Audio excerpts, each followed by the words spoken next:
Hal and Barry. And the person said, let me go get Jack. So she goes into the kitchen, and Jack comes out, and he's got this big smile and grin on his face. And he said, Jack, hi, it's us. We're so sorry. He says, well, I'm a little bit disappointed. He says, I thought Halle Berry was out here.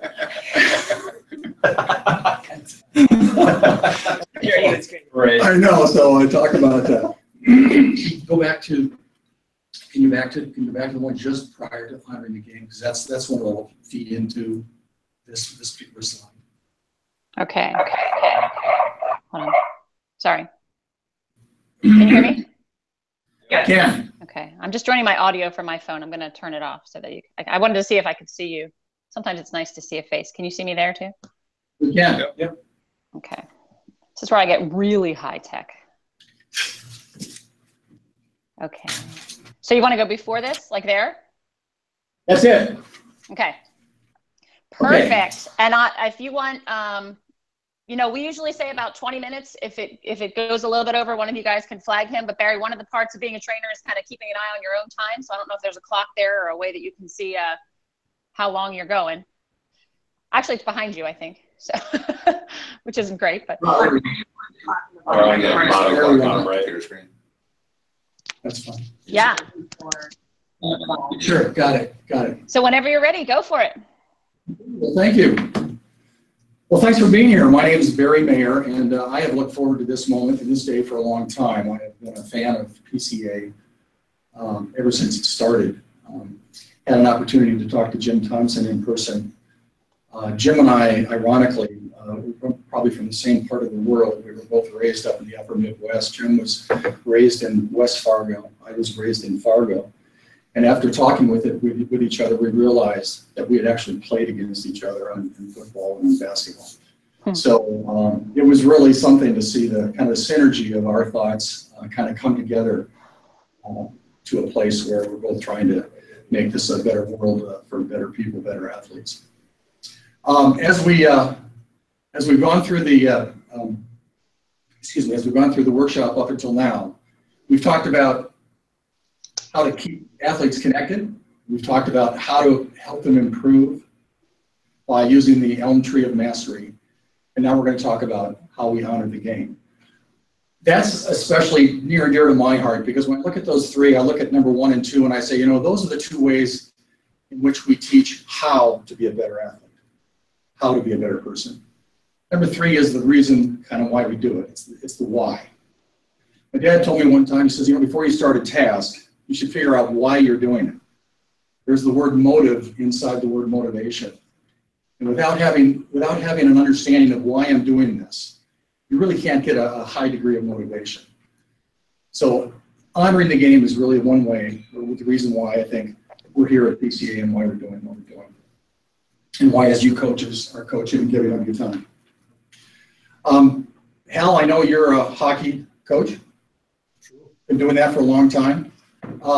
Give me an understanding, give me an idea, if you said the word honor the game of hockey, give me an understanding or an idea how you might help your athletes honor the game of hockey. I'm sorry, time's up. I know we have limited time, but that's ridiculous. I'm sorry. Go ahead. Well, honoring the game is about having respect for everybody who makes the game possible today and in the decades before, and it'll still be here when we're all gone. For me, to get into my presentation, playing the game is a privilege, not a right. So we have to always respect that. You're in swimming, right? How would you respond to that question? How would you teach your swimmers how to honor the sport of swimming? To shake their teammates' hands when they get done with a race and to respect their competition, whether they win or lose, and to be very respectful of the officials and the decisions that they make. Very good, absolutely. Kelly, if you'd move the slide here, I was going to give you some tips and some cues and on how to honor the game, but you guys are so good that you went and did the things before I put it up there. The Roots idea at Positive Coaching Alliance is that these are the 5 areas in which we can teach kids how to respect the game. Number 1 is R for rules. 2 is opponents. 3 is officials. 4 is teammates. And 5 is self. Now, what's interesting to me about the Roots idea is that it's, you teach these kids this, and you think you're teaching them how to play baseball or hockey or whatever, but in the long run, we're teaching them how to be good people. Anybody here in sales? Anybody do any sales work? How would you think the Roots idea impacts your life as a salesperson? Who are the opponents in sales? Opponents would be a competition that we're going up against. Exactly. For PCA, whether it's somebody at the state high school league or various competition that we run into within the youth sports associations. Who would be teammates? Teammates would be certainly our, not only the 17 other chapters that we have across the country in our national office, as well as our PCA Minnesota staff, our executive board, and our trainers. That's right. That's right. How about officials? Officials, that would probably be maybe people like my boss, Amy. They're rough on you? No, not at all. Not at all. Been great. Ripper at our national office. Some other folks within the national office as well. Yeah. Guidance. I was thinking about that myself as someone who came from the world of sales, and I looked at those 5 aspects, and I thought, rules certainly are the best practices of what you do. Every industry has a best practice list, and you have to follow those rules in if you're going to succeed. And just like you said, opponents, they're your competition. You better respect your competition or they're going to beat you. Officials are your clients. They're the ones who are going to finally make the final decision whether they throw the flag or not, and that's going to be the end of that game. So you better respect the fact they're the ones who are making that decision. Teammates, like you said, are your people, your support, people you work with every day. And self is that person you're looking at in the mirror every time you go out in the morning and say, how can I do this better today than I did yesterday? So, yeah, just the Roots idea of coaching is a great analogy when you prescribe it to everyday life. Okay. Okay, Kel. Here's a scenario I want you guys to read. Amy, why don't you go ahead and read that? The opposing coach has been riding the refs the entire game, and it seems to be working. Now, in the final moments of a close game, the official makes a horrible call against your team. What do you do?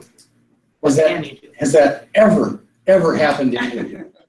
I know this is only a hypothetical scenario for people, but no, that happens all the time. And to be an honorable coach, to be a double goal coach when everything is going well, that's easy.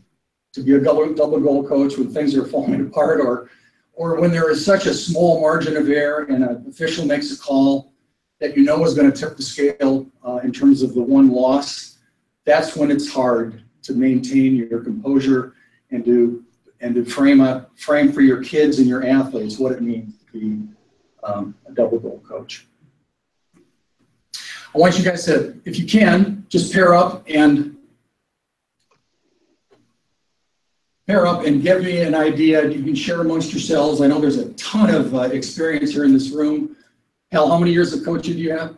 46. Only 46. And I'm sure you've seen so many things I couldn't even come up with. But one of the things that I learned about reading Hal's responses on the internet and other presenters is that there's so much information out there. There's so much experience on what it means and how you can be a good double goal coach. So if you could just take a few minutes, pair up, come up with an idea or two that you've maybe used in your experience as to how you would handle that situation.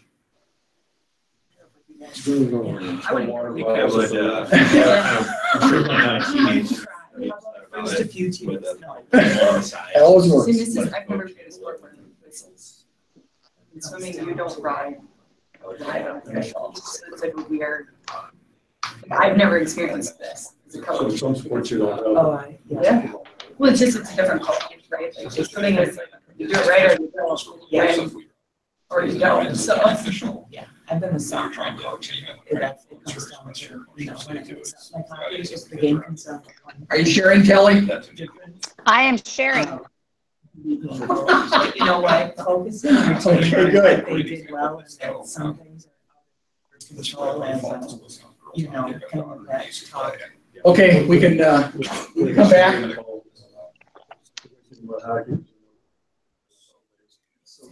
That's so true. Yeah.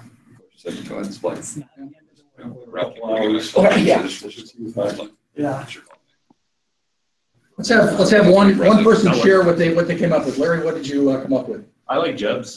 Jeb just gave a great example. But we were just talking about, really trying to take as much of the emotion out of it, really making sure that the coach takes the team aside, because I'm sure the teammates are all going to be pretty worked up about it, and making sure the coach handles that conversation with the official. Right. That's right. And it'd be great if you had an assistant coach who could go up in the stands and talk to the parents. That's also true. Thrown to the wolves. Exactly. Okay, next slide. Okay, honoring the game toolkit. It's a double goal coach moment of truth. And like we said, when things are going well, it's easy to be a double goal coach. When things are going not so well, when you have a bad call, it really tests us all. So the double goal coach moment of truth. What are some of the things that we can do? Well, one, we can model and teach honor the game. This is when you show the kids in the moment what it means to honor the game. It's not something you talk about at practice. It's not what you talked about at practice. It's not what you've talked about in team meetings. It's really at the moment of truth, how to model and teach honor the game.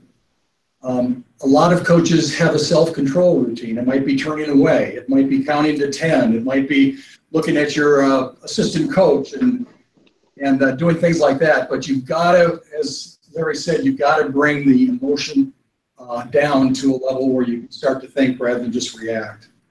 And then narrated modeling. I think it's really important that you talk to your team about what happened, that you recognize the fact that there was a bad call, that bad calls will happen.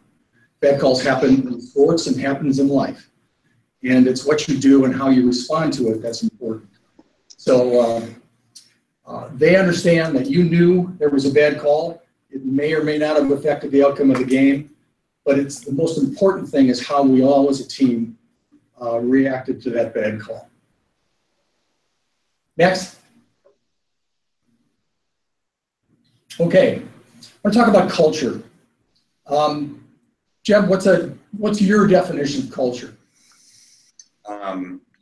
It's the collective habits, I think, that organizations have about how they respond to situations, challenging situations, successful situations, about how you respond to adversity, how you celebrate success, routines that you have, things like that. Right. One of the things I told Kelly is that I have been so impressed with Positive Coaching Alliance on a number of levels, but not the least of which is the fact that I sense a culture at PCA. Every time I meet someone from PCA, they speak, they may not be talking about sports, they may not be talking about coaching, but they present themselves in a way that I know they're out for the best common good. And they're good people, bright people, and I would be, I'm honored to be part of that group. So that's part of the culture that I see at PCA. At PCA, they say culture is the way we do things here. That's a very simple way of putting it. Anybody here read the book or saw the movie about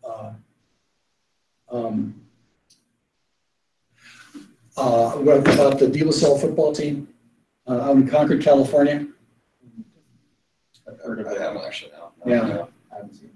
Yeah, it's a movie that came out about 5 years ago, and it's about the De La Salle football team in Concord, California.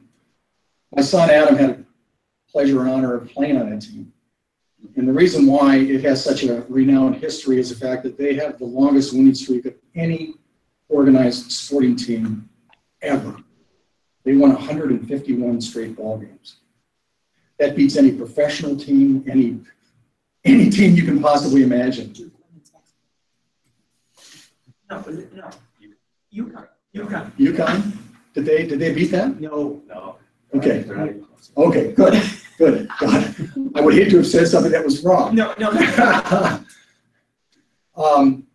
But before we were involved in that program, I kept asking myself as a former athlete, what is it that makes this program so successful? How can you take average kids, some good athletes, some average athletes, how can you take and mold those kids into a team that wins 151 straight games? And from the outside looking in, I thought, okay, I'm looking for the Kool-Aid container.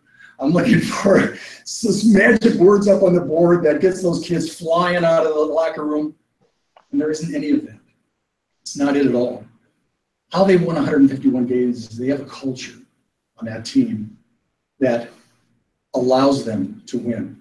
When they walk out of that locker room, they're not thinking what the score is going to be.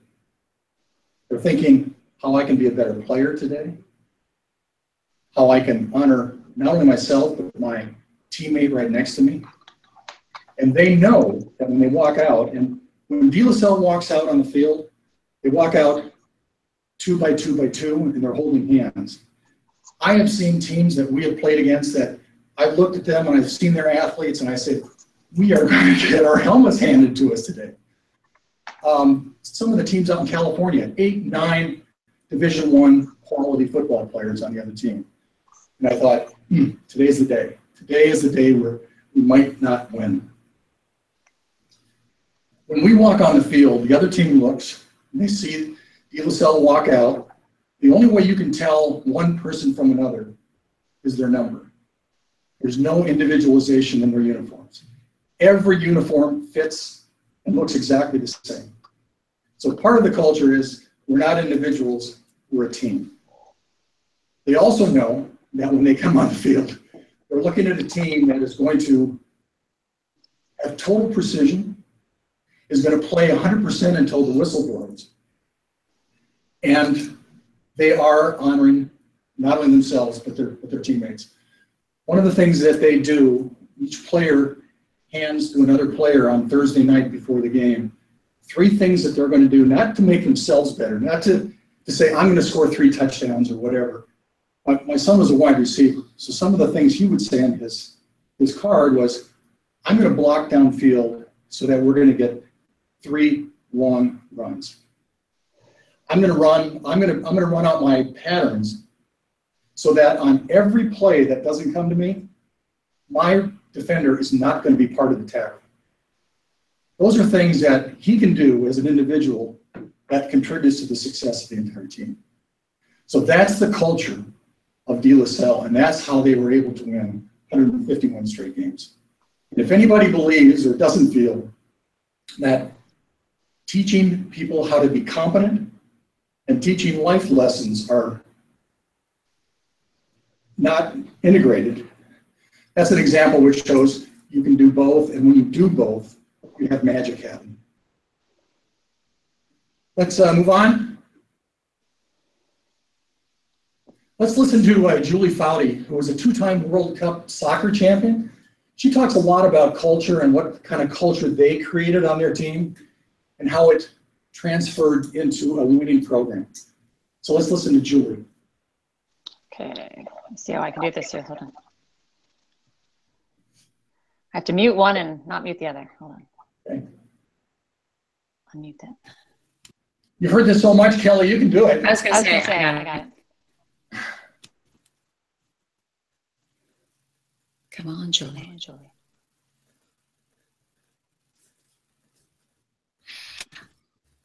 There you go. I think about all the times in my national team in my almost 2 decades of playing with them being a captain or coach. Is that working? Hold on. Okay, we'll just assume you listen to Julie. We've heard it. Yeah. Hold on. Okay, I have too many audios going on at the same time. So That's good, Kelly. That's good. Okay, thank you. What things stand out in this little 2-minute talk of Julie Foudy? What are the things that she said that might resonate with you in terms of how they created a culture? They treated everybody the same when they walked on their field. It didn't matter if you had played in 5 World Cups or if it was your first one, that they did not treat you any differently. Exactly. So you felt a part of the team, not that you were being, you were going to have to prove yourself. They knew that you were there and you were good. Right. Amy, anything that touches you? I can't really remember that. Oh, okay. Thank you. You? No, it's interesting. We're going back to my conversation with Larry about how you transfer the objectives and ideas of positive coaching alliance to real life situations. Does a client care when you walk into, or prospective client care when you walk into an office to try and sell them something, whether you're a rookie, whether you're a junior, whether you're a senior? They don't care. They want you to be who you are, and they want you to perform. So, as Julie said, they tried to create a team that was comprised of equal, hardworking parts with no distinguishing between who's a rookie, who's a freshman, and that type of thing. And that had a big positive quality to how they created success on the field. Okay, Kelly.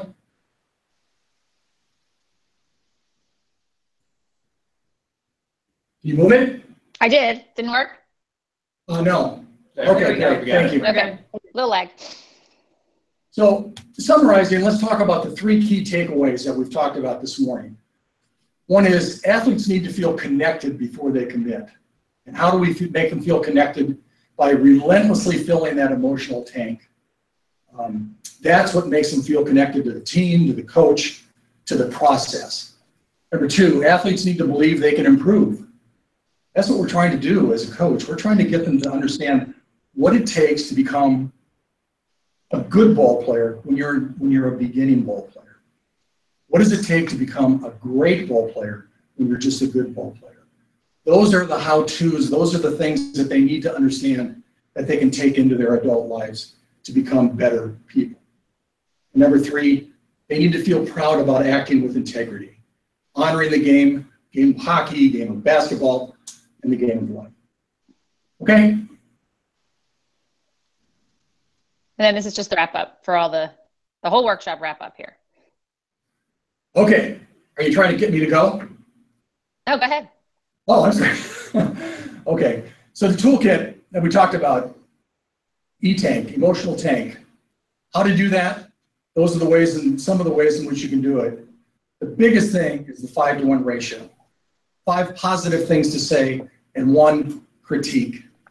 I don't like to use the word criticism because I think that's kind of negative.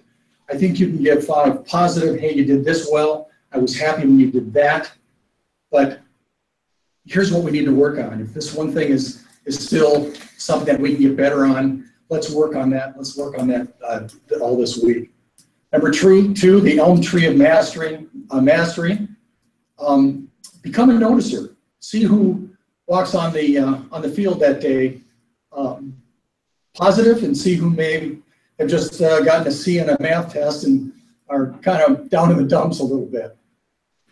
We talked about rewarding unsuccessful effort and also the mistake ritual. How to get rid of the mistakes so that you learn that mistakes are not bad, that they're just part of the learning process. And then honoring the game, model and teach, self-control, narrated modeling. Okay. What is the one thing most coaches can do to be more effective? Amy, do you have an answer to that? Or what do you think it is? There's just one thing after the myriad of wonderful things we've talked about today. I think really getting to know your players and how they're motivated and how you relate to them on an individual basis. Great answer. Jim? I feel like this question is sort of being answered by the lead in there with the E-tank, but I think that I think coaches oftentimes get in the mode of correcting, which is implicitly negative, and to just remind yourself that part of the job is also not just to correct, but also to build, reward, and encourage and give positive feedback too. Exactly. Very good. Very good. Next one. Increase their plus-minus ratio. This is the one thing that you can do tomorrow. It's hard to shift culture from A to D over a short period of time, but the thing every coach can do immediately is increase their plus-minus ratio. And by doing that, as you say, you can start to get an understanding and move kids along. And kids are going to understand that you're taking the time and effort to know them. I got story after story about how that wasn't done by coaches, and kids are smart. They know that this coach is lazy. He doesn't understand that I respond better with a pat on the back rather than a kick in the shorts. Okay? Yep. And then these are just the resources. Did you want to go through that too? I would go through it very quickly. Just say that these are some of the resources that Positive Coaching Alliance provides you on an everyday basis that you can always revert to. Things don't change by someone coming up in front and sharing experiences or sharing an hour and a half with you and everybody going out and everything is much, much better and it continues to go positively. Things change bit by bit by bit, but they have to be reinforced. That's why when you have your team parent meeting before the season, when you're talking about your culture, when you're trying to establish the way we do things, that is when people understand what you're doing. And when you then go back to it and remind them of what you're doing and why you're doing it, that starts to sink in over time. So that is, we have the coaching book, as you see right here. We have a website which offers great examples. It's being sent out to you via email every week. Okay, Kel. There's that, the talking points, okay? Okay.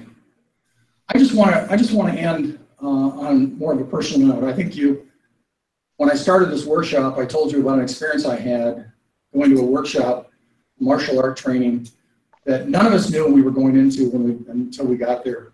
It was the martial art of knife fighting. And all of a sudden we looked around the room and we thought, oh my gosh, we're going to learn how to fight with knives and what in the world is this going to be about? And as our instructor told us that all during the week, we were going to be working with everybody in the room. We were going to change partners and work and train with everybody in the room. He said, sometimes you'll be better than that person. And in those moments, you'll be the teacher and they'll be the student. Sometimes you'll be working with people that are maybe more proficient at it than you are. And in those situations, you'll be the student, they'll be the teacher. And at the end of the week, you will all be tested individually. And you will all pass or fail individually. But I want to tell you, if anyone fails, on some level, you've all failed. And that stuck with me. You talk about what lit the fire in terms of Positive Coaching Alliance. I know each and every one of you go out there and you give your time, you give your energy, and you do it because you don't want anybody to fail. That's your commitment. I want to thank you for being a coach. I want to thank you for moving the needle forward, both for yourself and for the lives and the kids that you coach and train. So, good coaching. Hope to see you again back at a PCA workshop real soon. And thank you very much for your time.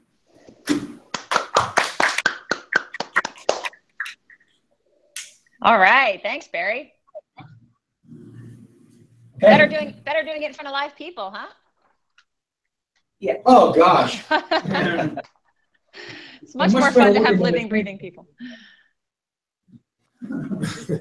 That's fantastic. Well, thank you very much. I would love, and you can stay up there so I can see you because now I'm just looking at a chair. I'm not really sure how many people are in the room. All I see is Larry and Katie and Hal, but I would love to just have everybody just take a minute. Katie, where is Jim? Okay. Hi, Amy. Hi, Jim. I'll start. Barry, Yes. Awesome job. I mean, I've had an opportunity now to speak with you one-on-one and meet with you a couple times, and I'm really impressed with your commitment to PCA. Really, the ideas that you would bring as a trainer to the Minnesota chapter. Just a couple things I noted here. There was a kind of, I would say, you have so many great stories. Just as you become more comfortable with the process, just start interweaving some of your own personal ideas, story. Like for example, kind of the self-control routine. If there's something like that you implemented, in your playing days, certainly something like that. Because I think you probably have a ton of stories as a player at University of Minnesota and growing up. So as you become comfortable with that, I think that's going to resonate with. I use Amy's. I cry a lot. Sure. Okay. Absolutely. And then the other thing I mentioned is that was such a great story about the De La Salle program out in California. I think that's going to really resonate with folks. And your son being that. Thanks. Yep. When the game ends tall is the name of that program. Yes. Sorry about that. Talk about mental block. All right, Sure. thanks, Larry. Katie or Jeb or Amy? Yeah, I'll jump in. This is Jeb. Barry, I thought that's great. I mean, I just, your presence as a speaker is very commanding. I mean, you've got your body language, your use of your hands is the way you're speaking. You've got a great speaking voice that really draws you in. You're great, very and I mean, just a very engaging speaking style, which makes it really easy to listen close to what you're saying. I thought that the mix of stories was great. One comment to make about the De La Salle football story is I love the fact that you were unapologetic about this being about wins. One of the things I think that sometimes people get confused about PCA is that this is like puppy dogs and unicorns and it's for little kids. It's not for Here's your trophy. yeah, it's not for serious athletes. And the reality is it very much is this is about optimizing athletic performance, not just about making kids feel good about the experience they're having. And people miss that, I think, sometimes about what PCA is all about. So I think that's great. I will say that in telling that story, and obviously you'll get better at it as you do it, but the wins was the part that kept them, to me, was the part that was repeated. And just a little bit more detail about some of the culture building things that happened there would help to reinforce that was really the primary message. The wins were an effect, not the main cause, if you will. By the way, at halftime, some of the noises that would come out from the coaches from the locker room, they were not emotionally filling the tank. Right.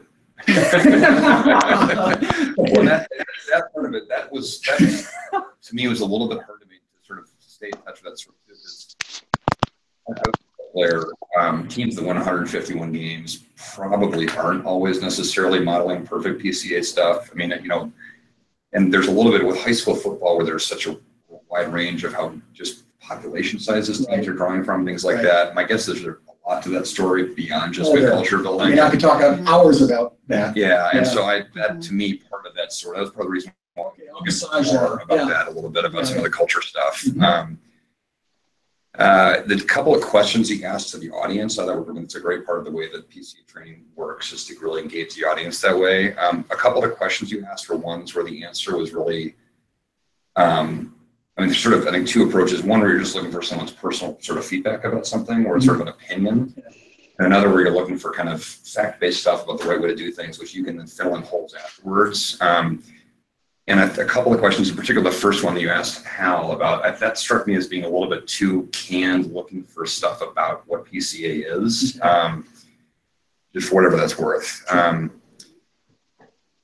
the last comment I had, this was not about your presentation. This is actually about the slides. But in this section, we had this sort of framing of what the content was going to be: model and teach, self-control routine, and narrated modeling.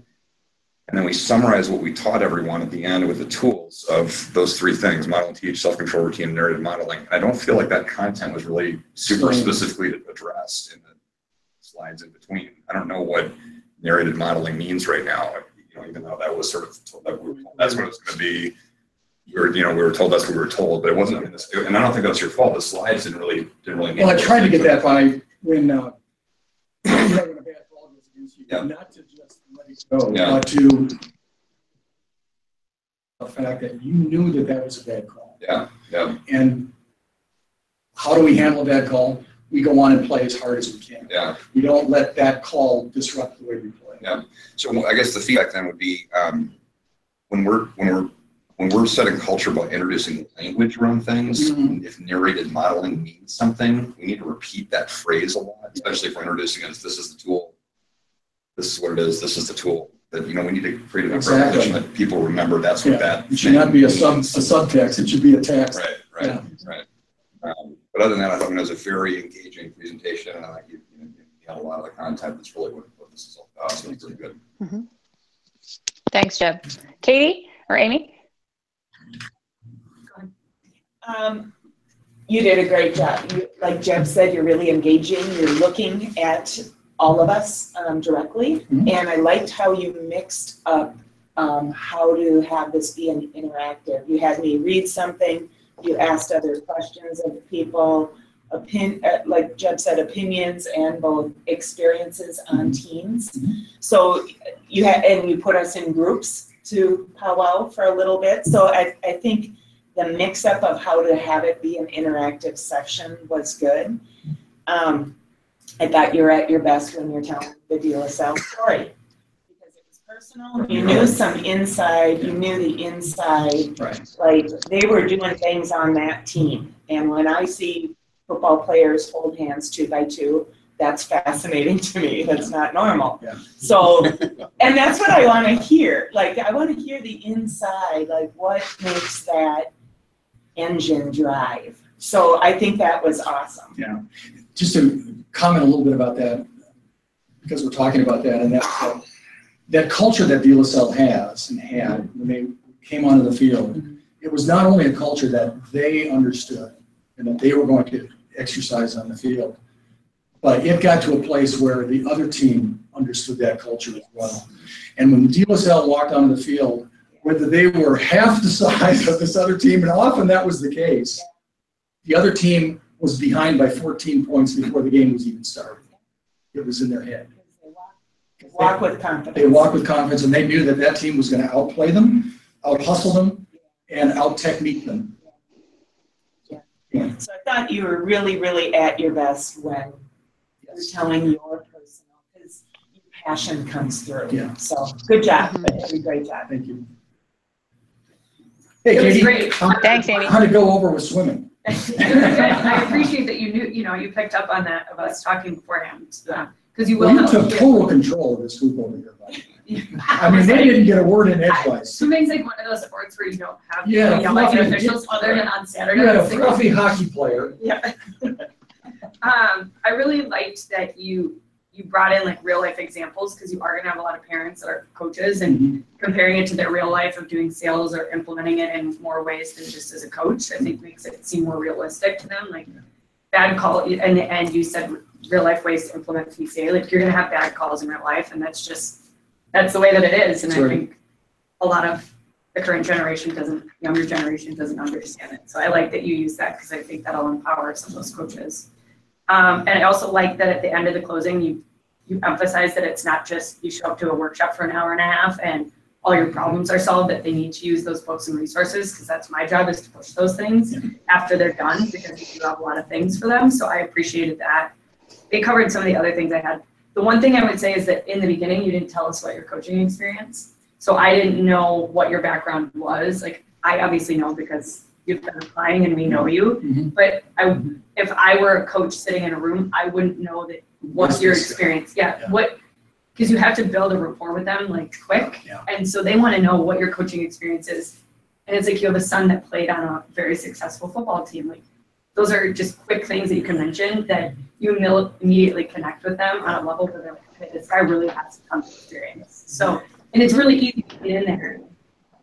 While I only have an hour instead of 2 hours today, like I totally forgot this, but they're all sitting there wondering, like, a lot of times they show up to these workshops and they're like, I have to be here. Okay, who's this guy? Why is he talking to me? They don't know where we get our trainers from or what that experience. The only person that knows that is our contact and the partner. Got it. So we want them to know that we have people presenting to them that have a ton of experience. Like our trainers are not just people that we find on the street and say, hey, go do this PowerPoint. When I did the first one and we had to introduce and start the workshop, we all did do that one. And that's the one where you already do that. So I kind of truncated it a little bit today because I knew we had to kind of get You get going. And sometimes you might have a workshop where you only have 45 minutes. So and as you keep going and you get better and better, you'll really hone in on that story. Say, okay, well, I only have 2 minutes to do my story today, or I have 5 minutes to really like get this football group to buy into what I'm about to tell I them. went to the leadership workshop that Joel Maturi just gave, and I had a chance to visit with Joel on a couple of occasions since then. And I said, Joel, I said, I marveled at how you were able to take all that material and put it into 45 minutes. I said, I reminded of Winston Churchill when he came to Parliament. He says, I'm here to give a long speech because I didn't have time to make a short one. Making short speeches are a lot more difficult than going on. Yeah. So I had the same thought, I forgot to mention that, but I had the same thought about the introduction. And the thing that's just to keep in mind is when you're giving these things to coaches, 80% of them benefit from what we have to offer, but don't need it. The 5 to 20% really need it and are going to be really hard to reach because they think this is puppy dog and unicorn sales time, and they're going to be checking their email and want to get out of here. They're there because they have to be. And finding some way to create credibility with them is really, that's the task right there, is to find some way to get through that barrier to say, okay, this guy is going to have something to say that's going to be useful to me. Our job is not to go up and present a workshop. Our job is to connect and make it effective. Thank you. Kelly, do you have any comments? You know me, I never have comments. But I wanted to see if Eric was, I know Eric was listening. I know Eric was listening, and I wanted to hear his 2 cents if he was able to see any of Barry's. Okay. We can't hear you, Eric. We can see you, but we can't hear you. So he may not have 2 cents. Okay. Just a penny. No, we still can't hear him. Sorry, we can't hear you. Okay. Maybe it's just me not hearing him. Are you not hearing him either? We can't hear him now. We can't hear We him. can hear you, but not him. They can hear me, but not him. I can talk for him. I can see his lips moving, and I can be the voice. That would be even funnier. All right, he'll write in his comments on an email. How about that? Thanks. Barry, I know you're short on time, and I can fill you in. I love all the things everyone said. I think I want to hire Jeb in the training department because he was right on line with what I was thinking as well. So I thought that was great. A couple of the highlights I loved how you talked about honoring the game is about teaching them to be good people. And I like that you also brought in that it's our job as coaches to teach and be intentional about teaching a lot of these things. I think that's something that a lot of people miss, that the kids automatically come with all of these things from their parents. So I thought that was great. Your sense of humor, awesome. I love your presence in the room. Couple highlights, things to think about when people are sharing in groups, be walking around and listening in on what they're saying, because that can also bring in connection when you can say, oh, wow, I heard this group over here talking about this and that. And people like to be recognized that way. And also have a good way to bring them back when it's time to go on. You're kind of talking over them, which in a room of 6 people or 4 people is easy. But when you're in a room of 30, make sure you have a plan on how to bring them back, whether it's counting or clapping your hands or whatever it is to be able to bring them back. Reference the book more, and I know Katie would get excited about that, and Larry. This slide that's up with the tools, that was one area where I thought, oh, Jeb was absolutely right. You just kind of skimmed over them, and it's actually not the PowerPoint's job to go into detail. It's your job. Yep. So the tools are what we want the coaches to walk away with and start using. So as you said, you can't just lecture at them to tell them how to use the tools. You've got to get them thinking about it. So have them share, what's a self-control routine? What pushes their buttons? Right. What gets them fired? I always use the joke about the Michael J. Fox, the Back to the Future movies where they call him a chicken and he flips out. What's your word? What's your word, that your hot button? Know what it is, and have them talk about it. Narrated modeling, have them set up a situation for them, have them turn to somebody and model. How would you talk to your bench in that situation so that they're actually using the tools? The other one that I think you kind of skipped over was the parent tools, which again, it's a resource, it's in the book. And it's something that they need to know, that we also have resources to help you deal with parents. It's not just coaches. So I would spend a little bit more time on this slide, just having them work it, try it, practice it, use it. That's one of my biggest takeaways. Love the story, the De La Salle story. I think I've heard you use it before. And just the kindness and the compassion that I can tell you have for coaching will connect you. And Katie was saying, introduce yourself, tell them your background. They're going to hear your background. They're going to read your bio, or the partner's going to read it for you. So they're going to know your resume of coaching. I think I agree with what Katie was saying by make it personal. They're going to hear, oh, you played for University of Minnesota. You played this sport, this many accolades. This is what you coached. But then right after that, you've got to make it personal. So that's the part that the real quick intro, that's where you'll connect to the group, right away. So Okay. Excellent job. Yeah, really, really loved it in front of live people. Thank you. You're welcome. I was gonna I don't know. you need this? No. Well, you might be- Yeah. Don't throw them off. Thank you. So Hal, you can move that chair out of the way too if it's in your way. I feel like you know, you're kind of stuck in that end of the room. If you want to, I know you like to be all over the place, so you know. So I'm going to set mine up a little differently. So this is what would be read before the beginning of the workshop.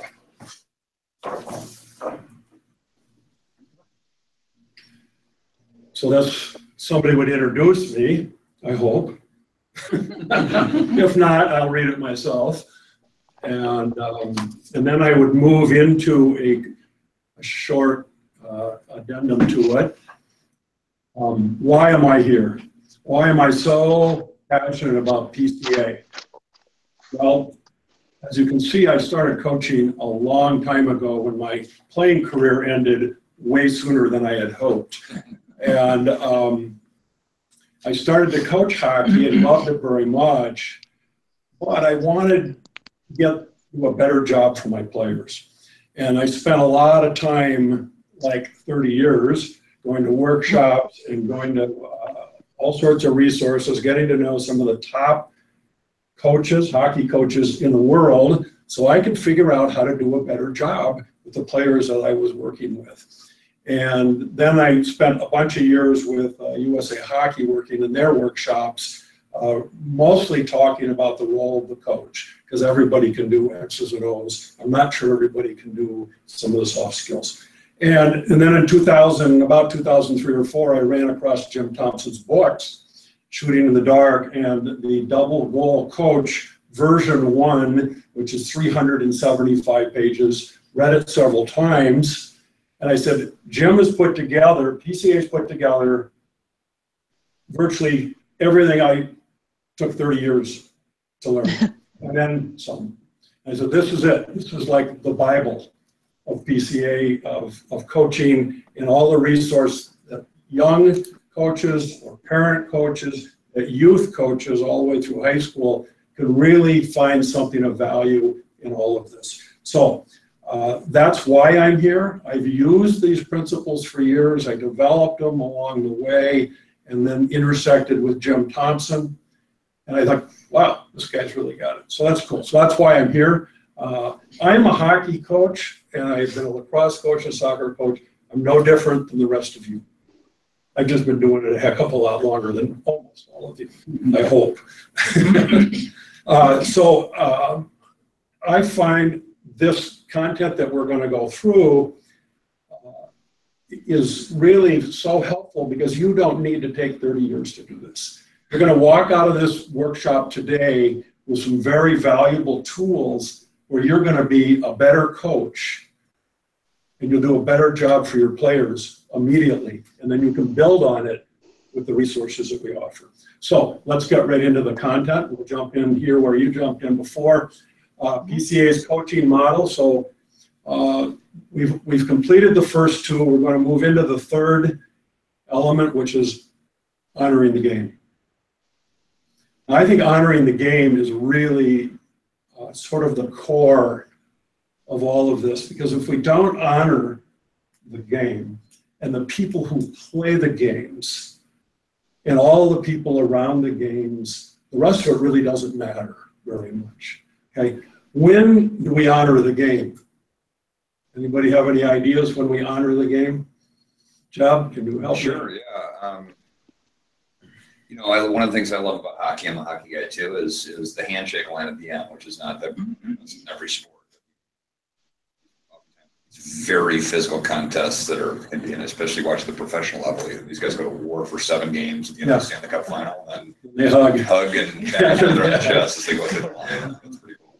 So that's very cool. And I'm going to just take a quick segue. When I set up, at least one of my things to do is I set this up in freshmen, sophomores, juniors, and seniors. Hey.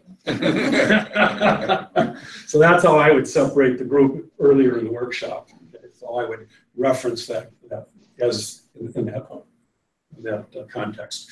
So That's absolutely honoring the game. Kelly, you can pop it up on more slide.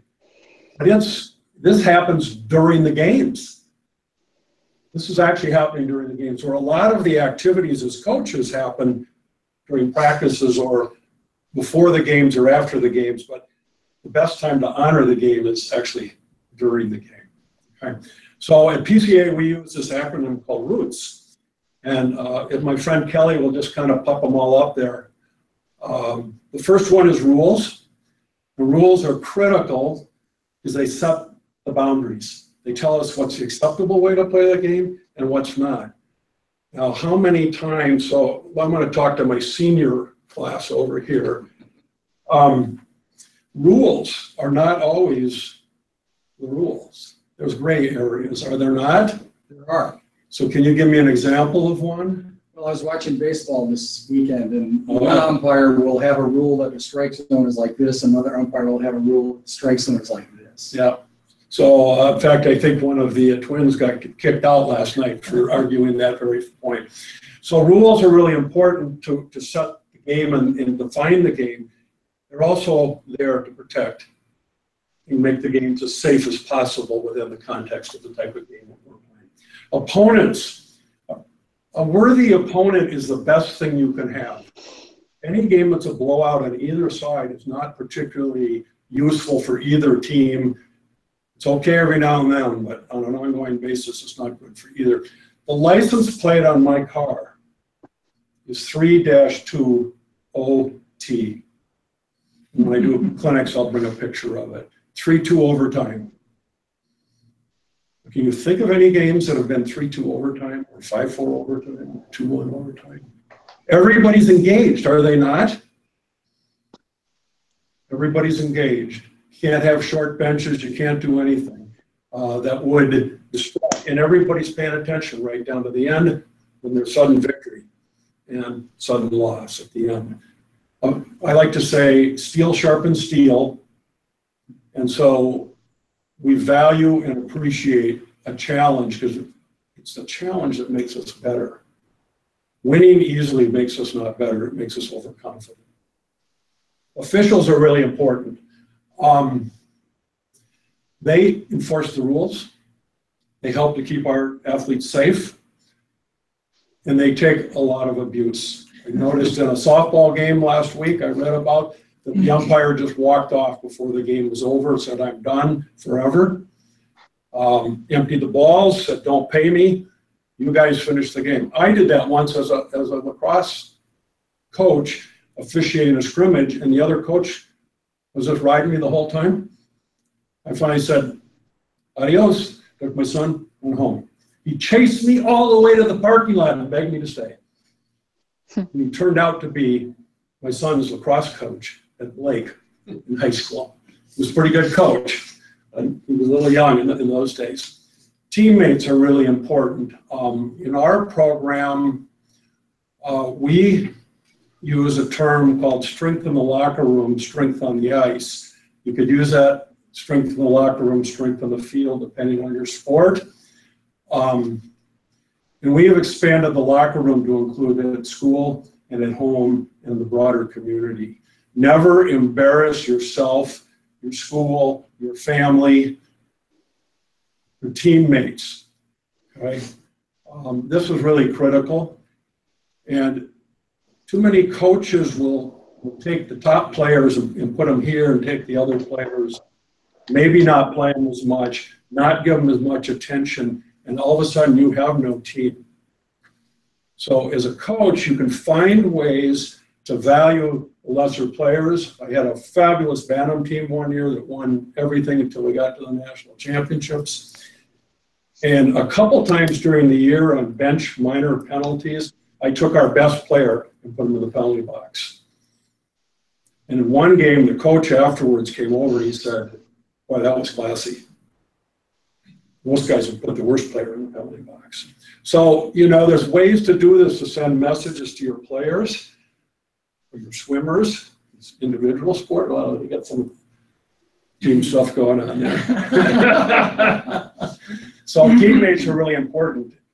And then when we get down to self is really taking that concept down and making sure that every player wants to honor the team and they would not embarrass themselves. I had a father at a lacrosse tournament in Providence, Rhode Island one time, and he was walking the field and barking instructions to the players, and I was walking along just taking photographs, and I asked him, oh, you must play a lot of lacrosse.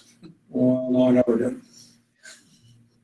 Why are you telling the kids what to do? He says, well, I think that's what the coaches would tell them. Really? I said to him, I have one rule.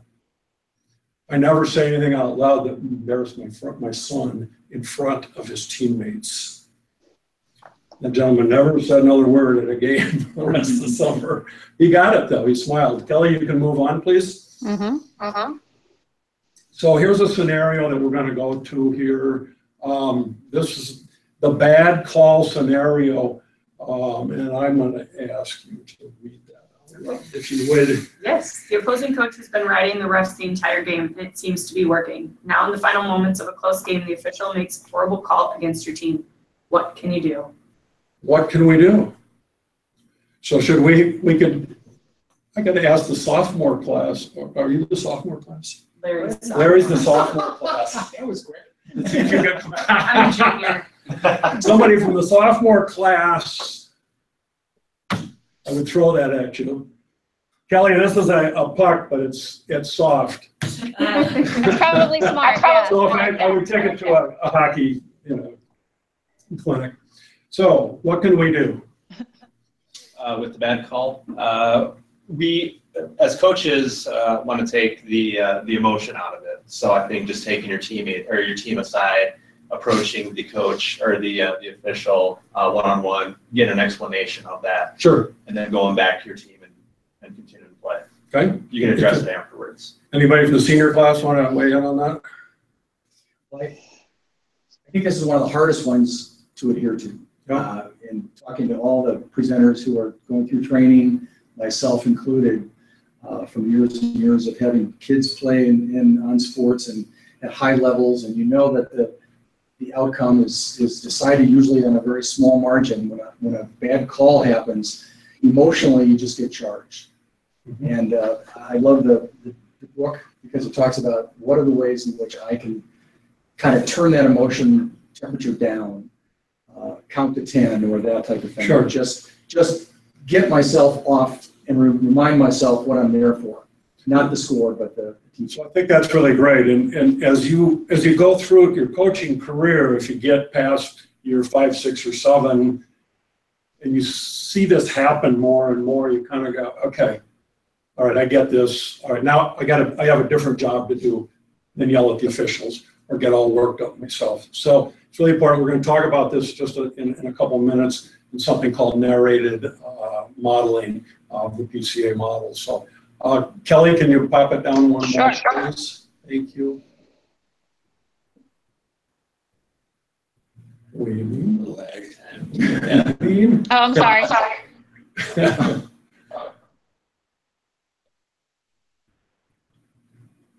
Is it not up? Huh. It's up on my screen. All right, so in the book, in your book that I hold a copy in my little hand here. That's the New Testament. Right? This is the New Testament. This is the moment of truth for a coach. When things aren't going as well in hockey, I always tell the guys, if things don't go well, we go, well, you know what? We got another game in 2 days. So just, I guess that's our mistake ritual. That's my way of communicating, hey, nothing we can do about it. We got to move on. But as a coach, you need to model and continue to teach honoring the game. So for those of you, how many of you have children that have not gone on to college yet? In the room. Yours are on college? They should be. So I want to ask you all a question. How long did it take you to teach them to brush their teeth in the morning and at night? Did you tell them once? Did you tell them twice? You tell them every day for 8 or 9 years, right? Or until they meet the other sex, right? And so modeling and teaching these principles is a day-to-day activity. At practice, anytime you're in a conversation, and certainly during the games. Self-control routines are many. We did just talk about one. Take a deep breath, step back, have a little water. Remove yourself momentarily till you can kind of get used to it. A lot of coaches, especially in hockey, for instance, they're right up on the rail. They've got their foot up on the rail. They're almost in the playing surface. Step back.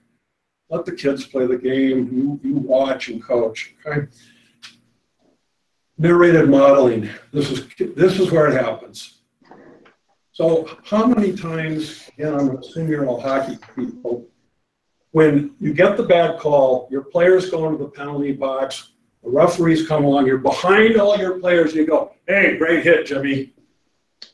Way to get him. As he's going on his way to the penalty box for that hit. What message does that send to all the players?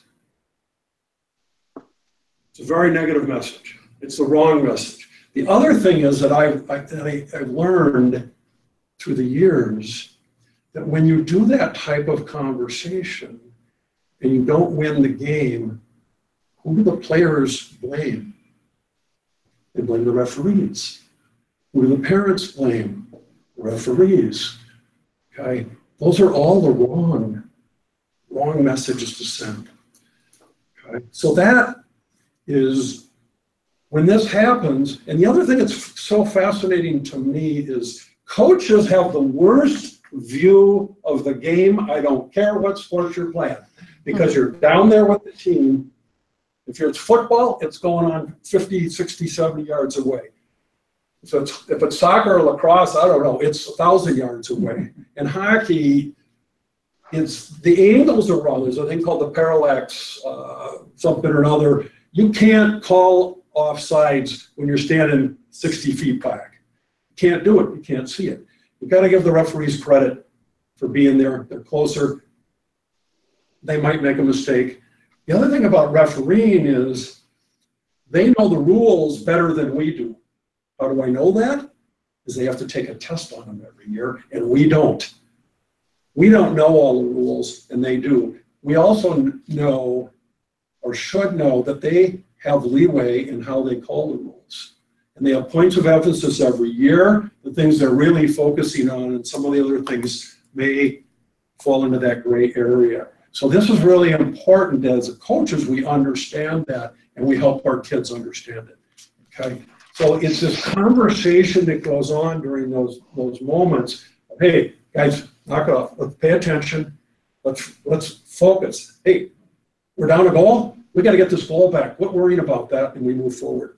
The other part of narrated modeling, and there's a little thing on the bottom there on the parent toolkit. After the game, go up and talk to the parents. And say to them, they're going to say bad call. Hey, that happens. It's no big deal. Because you got to work from them. Because they actually spend a little more time with your athletes than you do. And they're going to have those conversations going home. So you got to have that. You got to have them too. I've always said in a hockey team, I coach high school hockey. I really coach about 115 people. And I do. And I work at it really hard. Because without their support, I'm gone. Okay, you know, it's just, you got to get everybody on board. Okay, lots of resources in this wonderful book.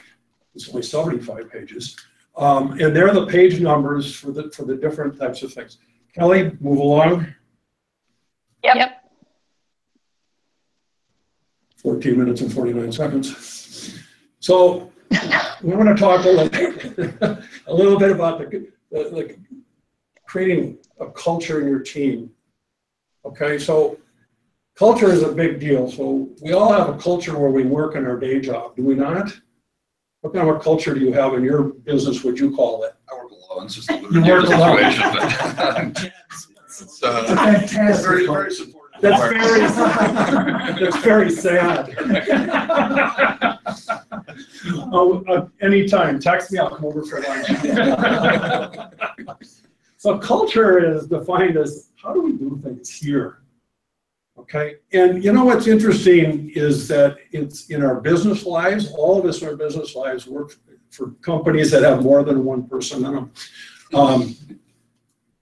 Culture seems to be kind of ubiquitous, but a great culture is unique. Southwest Airlines got a reputation for a great culture. Costco, great culture. And then we can think of all the toxic cultures, laying people off. We got to sell this, we got to do that. We put people under pressure. That's a lousy place. And we have all, as adults, have lived through something like that. Maybe not you. Experience culture in other places. Yes, indeed. And you know how it makes you feel? Nervous, scared. You can't do your best work. Anxiety's high every day. You don't want to go in. You can't wait to get out. In our model, a PCA model, we want to do exactly the opposite. We want to create a culture of positive development in a supportive environment.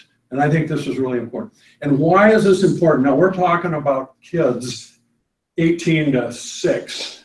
We know that those older kids have a few things that they really want. They want to be on a team. They want to be on something that's special, that's different, because that gives them recognition, and it gives them power, and it gives them, you know, everything they need socially. And having something that's a little bit different and that they can buy into is really, really important. Younger kids are a little easier to get them going because they're easier to kind of make them feel good, take them to Dairy Queen afterwards and stuff like that. Older kids are a little, you know, teenagers are a little tougher. So culture is how we do things here. Kelly, please. Yep. We're going to assume that played. And then we're going to see that, but we're not going to see it. So go again. I'll introduce Julie Foudy, two-time world championship soccer player and gold medal winner. Well, I think that's a really great video. It talks about culture. The thing that's interesting about that video is that's a player talking about how they bring other players in, but they could have a 10-year time differential. We're talking to coach, us coaches, we're talking with kids that are only 1 or 2 years apart, maybe 3 in high school, 3 or 4, but they're much closer in age. And typically the older players, there's more of them than the younger players. In my program, my leadership guys on my team, captains, and I have some other leaders, I continually reinforce to them that's their job to teach the culture of how we do things at Providence Academy Hockey, how we do things. And we do things the way I want to do things, and I teach them and they teach the other kids. So it's an ongoing process, just like teaching them to brush their teeth. Okay, you can go down one more, please. That's your cue, Kelly. It's coming.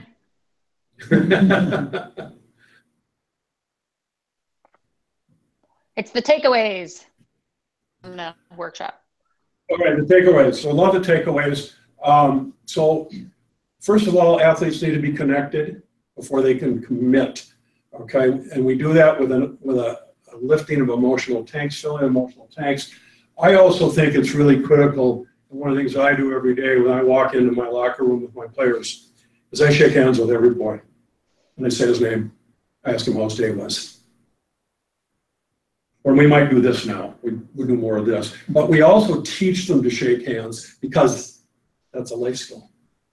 Very important. I wouldn't do it with a 6-year-old or 7-year-old, but certainly with older boys or girls. So that's really, so I try to get to know them a little bit. Athletes need to believe they can improve. Okay, as a coach, you have to have enough competency to teach them something and allow them to fail until they get it right. And once they do that, they'll come back with a smile the next day because they want to get better. Right? And after the clinic, I can tell you some stories about that in terms of a skating program I ran for about 6 years, and unbelievable. Athletes feel proud about acting with integrity. That goes back to what kind of culture do we have here? They want to be part of something, and they want to stand up and do the right things. Kids want to do the right things. Okay, it's so important. More life skills that they can take on into their working careers.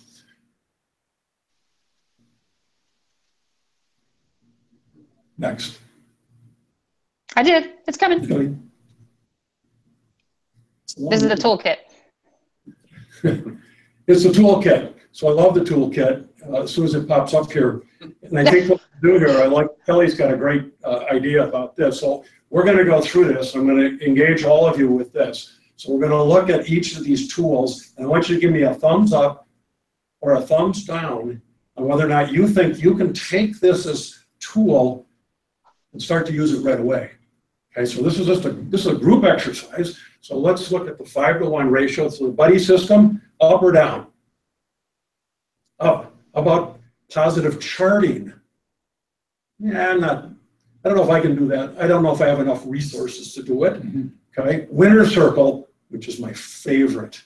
We've been using it for a couple of years. It's unbelievable. Elm tree of mastery, becoming a noticer, up. Reward on successful effort, up. How about mistake ritual? Do that. Really easy with younger kids, although we did see a video about it earlier with an NBA team that does it in Phil Jackson. So I think that, we can all learn from that, work that in along the way. Honoring the game, model and teach, thumbs up. Self-control, if you got a thumbs down on that, you got to take the clinic again. Narrated modeling, that takes some practice, really valuable. That's really valuable. Kelly, go ahead. I'm sorry I said clinic. So, what's the one thing that most coaches can do to be more effective? Oh, it went too fast. Okay. So we're gonna, there it is. There's the answer. He double clicked it. Okay. Pop on down to the next one. All right, so here we go. You all have this book. All the things we talked about and more are in here. There's more detail in here. Common challenges on page 52. These are reminders of how you want to coach. Kelly, if you could go to the next slide, please. Yep. Talking points is next. We're going to, as I mentioned at the beginning when we registered, you're going to get talking points come through on your email every week. I got them. They're fabulous. Feel like you can send them on to the parents, send them on to the kids if you want, if they're appropriate. Okay. Kelly, one more, please. Now the PCA development zone, as you saw, we get millions of hits on that a year. You can see that little white bar there. You can go in and search by topic. If you're having a problem with a parent, a problem with motivating a kid, there you go. Click it. There'll be lots of great, and the stuff's not real long. It's short answers. Kelly, one more.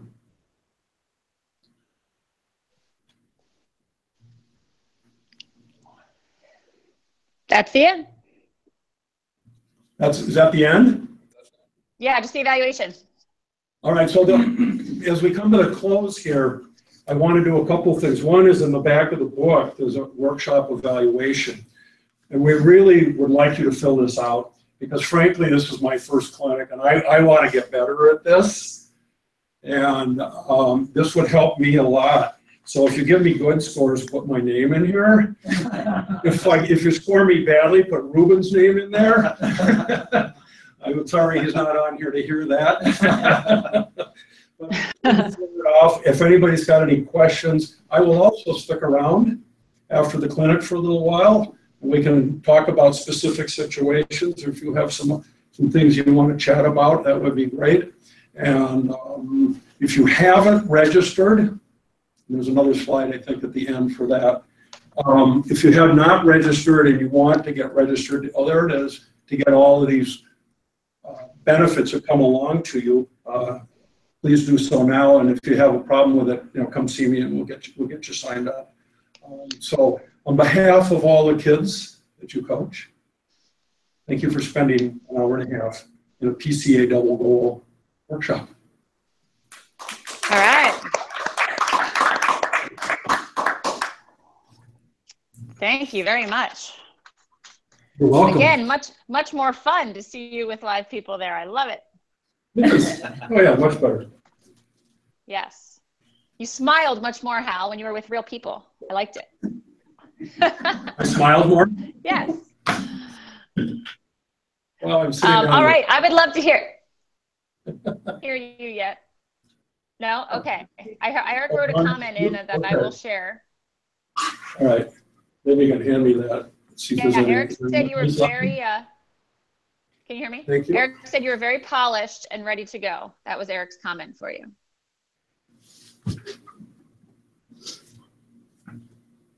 I would love to just hear what stuck out for you. What did you like most about what Hal did? And then if you have a suggestion or something that he could work on before he goes out live, what would that be? Jeb, you want to go first? Sure. I had a couple comments.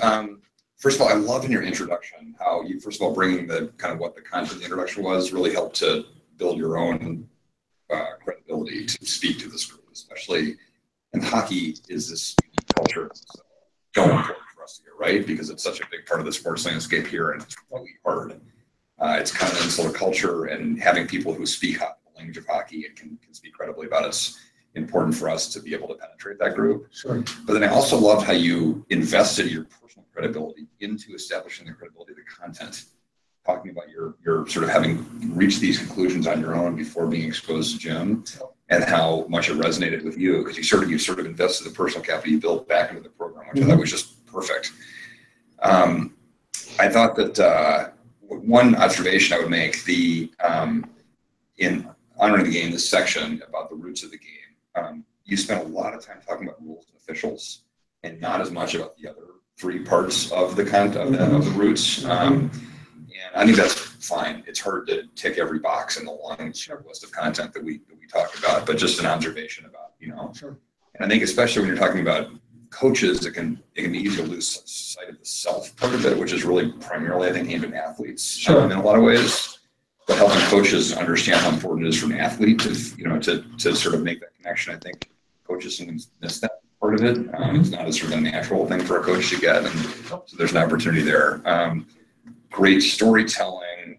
Your presentation style was very strong voice.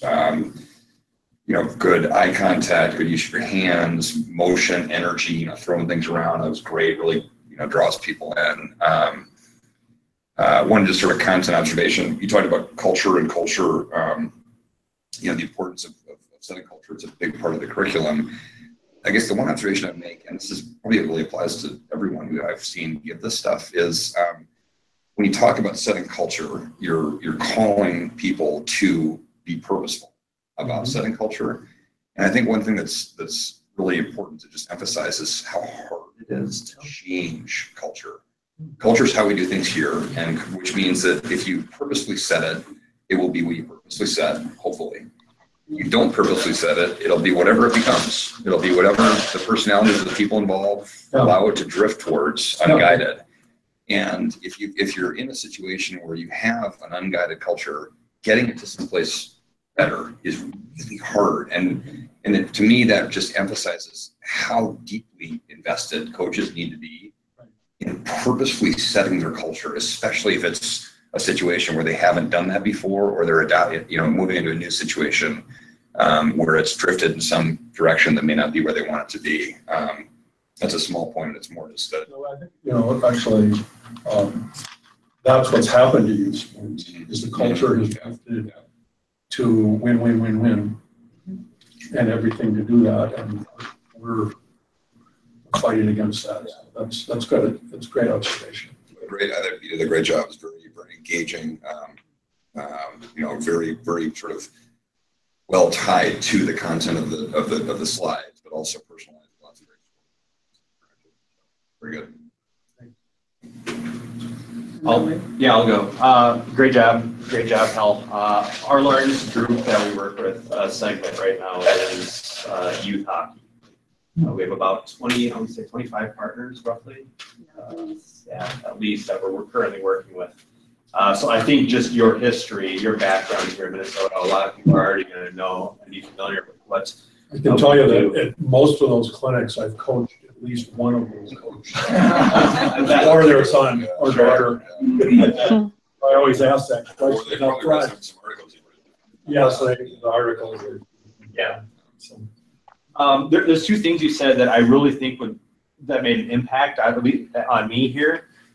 There's two that I think that you should leave in any presentation that you have. One is the comment, strength in the locker room, strength on the ice. I think that is so impactful. The other one I really like that you mentioned is you never did anything to embarrass your son during a game, or you never wanted to say anything that would embarrass your son. I think those two things are really going to speak to the audience. Just a couple observations on my end. During the workshops, they're very interactive, and you'll get used to this as you do them. Just kind of having them break out into small groups more, getting them to be more engaged with different questions that you might have. And then finally, I'll mention this to Barry too. Some of the partners we have do have books. Some of the partners we have don't have books. So in referencing that in there, we're working on that at PCA now to hopefully at some point we'll be able to have everybody get books. We're navigating through that now, but some will have books, some won't. So just, we can kind of let you know on the front end, or you can even ask them. You'll know, it'll show in your workshop report. It'll say how many books that they've ordered, so that you have an idea of if they have books or not. Yeah. Other than that, I thought you did a really great job also. Thank you. And I think on the interactive part, when this was the last segment, we've already done a lot of interactive stuff. And in the observation of how long we've got left to go, maybe a little less in the last segment. I don't know. I mean, I think every workshop's going to be different. I used to do hour-and-a-half presentations in 45 minutes or in an hour. I could never get them to give me an hour and a half at USA Hockey, very rarely. Welcome to PCA. That's my job. So an hour and a half is probably limit, but it's good, especially if you're doing interaction. I was never doing interaction before, but just talking for an hour and a half. So good. Those are good points. You did a great job, and as Jeb said, having that hockey background is going to help you connect right away. Like, we have some partners that tell me, like, don't bother sending me a trainer that doesn't have hockey background. My parents won't listen to them. So it's really nice. I feel like you would connect with them, and it's kind of like when we send Joel Maturi to leadership workshops. Like, Joel doesn't have to describe his background to get credibility. Like, he already has it. So it's nice because some of those parent groups can be a little stubborn, to say the least. So it's nice. We hosted for Minnesota Hockey 2 workshops about 15 years ago, and they sent a basketball guy from Chicago. Yeah, and it's just. It's hard, yeah. So that's why we have a better diversity of trainers now, is because it makes it easier for us to send them. But you also relate to soccer and lacrosse, and we could get a hockey player maybe somewhere on the materials. It would be helpful. I've told Jim that about 4 times.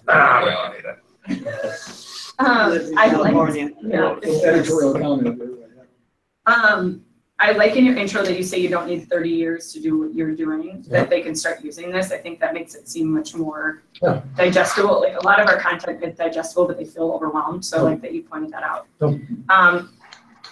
You also talked about, because it's hard when you have been coaching hockey for so long to only talk about hockey, but you did bring in other sports, which I really appreciate, because that can be really tough when you specialize in one sport. So you did talk about that. I liked that you brought up the brushing your teeth example, because this has come up in other workshops that I've been in, where they say, okay, well, we taught you how to do layups at a basketball practice. Do we teach you them once? Okay, well, yep, you're done. You went to one workshop, you're good for life. Like, we don't ever need to work on this again. So, and the one in hockey is, kid goes to a 1-hour checking clinic, and now he's qualified. Yeah. It's something that you have to keep working on in kids. Every day. We need to hear this every day. Every day. The narrated modeling was very genuine, and I like that you brought up that coaching is more than just the kids, it's the parents. Because it really is parent management on top of teaching them how to play sports and be good people. I appreciate that you guys both know the resources. That's something that I really value in my role. My only thing is that you use the word clinic a lot. So we got to get you in the habit of using the word workshop, but it'll come. So I thought it was really great. It was awesome to see you present. Very good. Really engaging, like Jeb. I love a strong voice, because I'm a loud talker myself. So no, that was great. From the beginning, and maybe because you were jumping in the middle of a workshop, but you referred to PCA as PCA from the, and some people may not know that it's Positive Coaching Alliance. And that's kind of a culture thing within our company that we need to at least spell it out a few times at the beginning before you start using the acronym. Sure. Just to reinforce who we are and where this is coming from and what workshop they're really in. Right. They may need clarification on that. One of my favorite parts of this workshop is the roots portion.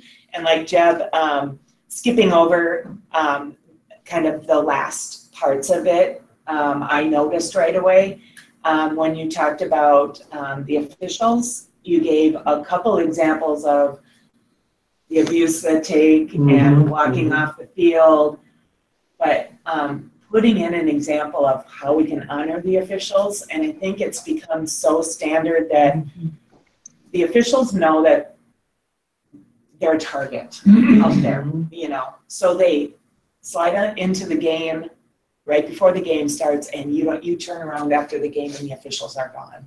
So making an effort or giving an example of have the captains go greet the officials, or have an example of how we can really honor the officials face to face, I think would go a long way. Well, in hockey, they actually, every player shakes the hands of every official after the game. And very good. Yeah.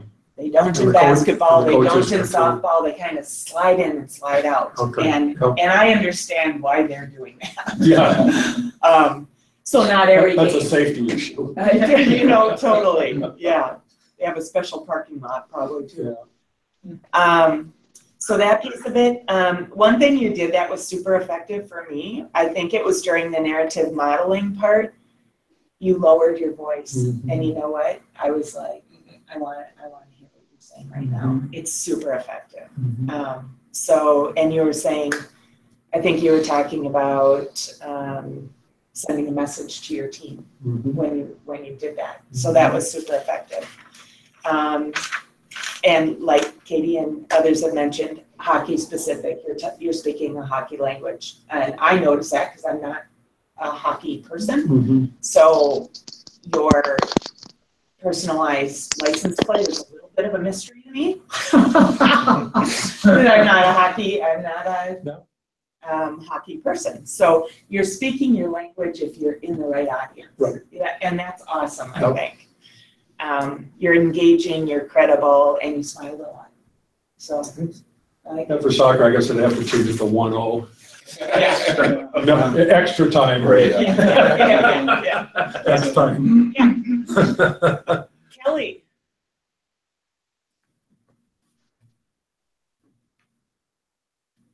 Kelly? It's frozen. Kelly, can you hear us? I didn't know if Barry wanted to share anything. I'll be very brief, and I just love Hal's presentation in all of his responses on the internet and stuff like that. I agree with what Jeff said. It was unique the way you took 30 years of coaching experience and you equated it to what those guys were going to hear today in 45 minutes or an hour and a half.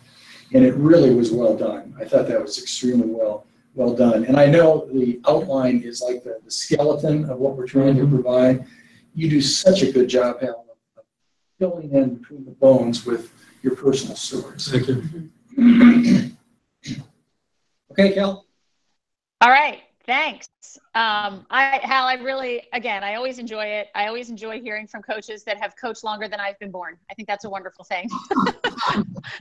Just to tease you. No, but honestly, I think it's so true. I just steal things from you, and things that you say naturally, I'm copying, because you can tell it's just something that you've learned. I loved, again, like Katie said, you don't need 30 years to do, you took 30 years to build this up, and you're sharing it with me for 1 year.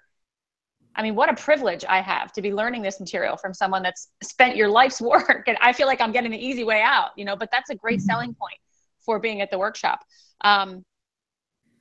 Steel sharpens steel. Winning doesn't make us better. It keeps us overconfident. Strength in the locker room, strength on the field, all of those little, who you are. And as a younger, newer coach that's sitting in your workshop, That's what I want to get out of being at your workshop, to hear this from you. As I think Jeb said it again, there's so much material, there's so many things that are going on. They're going to grab onto, oh my gosh, I need to borrow something from Hal because he's been doing this so much longer. So that, I think, was wonderful. And I think you're very humble in the way that you come off too, which is a fine balance for somebody that's been coaching as long as you have, with the success that you've had, and relational and conversational. That is definitely a strong attribute that you have. I really like the way that you went through each of the roots. I like the way you're from Minnesota and you called them roots, not roots, because the first time I did this with somebody, I was like, wait, is this R-U-T-S? Like, what is the acronym here? So I thought that was funny. Not being from Minnesota, I did not know that's how you said roots. So, but I thought it was really nice the way you did take a couple seconds to go through each one. I think it's important because even coaches don't understand what we mean by honoring each or respecting each of these areas. But I agree with Amy. It's super easy to give examples of the negatives. Make sure that you also give examples of the positives, or have the coaches bring it out. How do you honor the officials? How do you teach your team to respect each other? And again, I think self is one of the most important. So I definitely want to make sure that self-respect. I've had trainers that have also said, I think it should be struts, because I think S should be first. And even just little things I've stolen from other trainers that I use now in my workshops. I often say, if you're wondering about the culture on your team, show up for practice 15 minutes late one day and see what they're doing when you get there. And just little things like that, stuck with me. And I thought, that is self-respect. These kids know what they're supposed to be doing even when you're not there. That will show you the kind of team that you're creating. So I thought that was great. The one thing in the very beginning that you said that I put a question mark, and then you actually answered it later. You said, when do we honor the game? And you brought up that there's a lot of things we reinforce in practice, and honoring the game is really what we do in the game. So when you said that at first, I was thinking, well, in my mind, you are showing honoring the game at practice, on the field, in Dairy Queen, after the game. That is where you show honoring the game. I understood your point, but later on, you brought it back to saying this has to be reinforced on a daily basis. So I think, I almost feel like your message in the beginning didn't quite gel with the message at the end by saying this is something that has to be constantly reinforced when you said we're showing it and honoring the game. I agree with you. And I don't know if anybody else caught that. It might have just been me, but it was like kind of I'm not really sure if I want to just share with the group that honoring the game during the game. That is where we show it. That's where we showcase it. But it really has to be honoring the game, as you said, in the locker room, off the field. So just that phrase, I think right off the bat, that question of when do we honor the game? I thought it was kind of an interesting question that I'm not sure I loved, but if everybody in the room didn't get that take on it, then that could have just been me. Kelly, I don't sure about that. I'm just going to say I interpreted that because I answered your question by talking about the handshake line after an NHL game. Maybe kind of a hockey point, but I interpreted your focus on in the game to be kind of a challenging response to that. That yes, it's easy after the heat of the moment to honor the game, but it's actually in the heat of the moment that we need. That's how I interpreted that. So that's when the rubber hits the road. Yeah. Okay. That's great. And that's the moment of truth that we're talking about as well. So thank you. From a hockey perspective, they did a research study up in Canada. It was probably 15 years ago, trying to understand why there's so much violence in the game in junior hockey. So it could only be the refs, the coaches, the players, or the parents, or some combination. And of course, everybody thought it was the referees and the parents. It turns out it's the coaches. And we know that, but the team on the ice is a direct reflection of the coach on the bench or on the sidelines or wherever the coach happens to be sitting. So these are, the coach is everything. I mean, I've been telling USA Hockey for years, they run their coaching program, but they only do it because it makes them $600,000 a year. They don't really take it seriously. The coach is the one that interacts every day with parents and players. That's the fulcrum of all youth sports, is the coach. Yeah. So, No, it's a very good point. I only have a couple more points. I remember when you said this earlier in the course that coaches have the worst view of the game. And I remember that you said that, and that stuck with me also. Because anytime as a coach that you want to, or an official, I mean, that just stuck home. I think that's a very strong point that you brought up. I like the fact that you bring in their day job. Barry did it as well, into their own lives. What kind of a culture do you have in your day job? I thought it was funny, the person that you actually asked, but it's a great question to have them start thinking about what does culture look like in their daily lives. So that was very strong. The other part that I thought, again, very strong was allowing the kids to fail until they get it right. It's just a language that you're using, allowing them to fail. As coaches, do we allow our players to fail? And many of them would say, yeah, sure I do. And then if you actually watch them in practice, they're reinforcing all over the place that they're not allowing them to fail. So I thought that was great. Just clarification on the last slide that has the tools on it. I actually don't have them do, I have them do, let me see where it is. The toolkit where I do the thumbs up and thumbs down. I just have them do like thumbs up if this is something that they understand and they can see themselves putting into practice. I was a little nervous when you said like positive charting. I can't do that. I don't have the resources to do that. Coaches might think, oh, well, if Hal can't do it, I definitely can't do it. That's a tough one. And yeah, so for me, positive charting is one of the best tools that I have ever used. And I used it when I have one of me and 29-year-old lacrosse players. So, it's not a matter of resources. It was like, wow, I really needed to do this. So just be careful about saying, oh, thumbs down, we're not going to use that one, because it could be a really valuable tool. So that was all. I just think, again, you're going to become more interactive. You're used to talking. As you said, you're used to doing lectures where it's you talking for an hour and a half. And I think you definitely come alive when you get interaction from the coaches. So I think you're going to be looking for opportunities. It's not in your routine to be looking for those opportunities, but I really appreciate the growth that you've made in that. And I think the more people you have, the more energy you get from the coaches, you're even going to find more opportunities. That being said, make sure you leave, you and Barry as well, leave a good chunk of time at the end for question and answer. I would say at least 10 minutes at the end of the workshop, because the coaches in the room are going to want to pick your brains. Again, the PCA material is fantastic. It's the structure for the workshop, but they're going to have a lot of questions for you at the end. Leave that cushion at the end to say, does anyone have any questions? Because you even led it on by saying, like, I'll talk to you about a hockey clinic that I did, whatever you said. If I was a young hockey coach, I would say, wait a minute, I want to hear about that. So just make sure you leave an extra cushion at the end for questions from the coaches. Perfect. Thank you.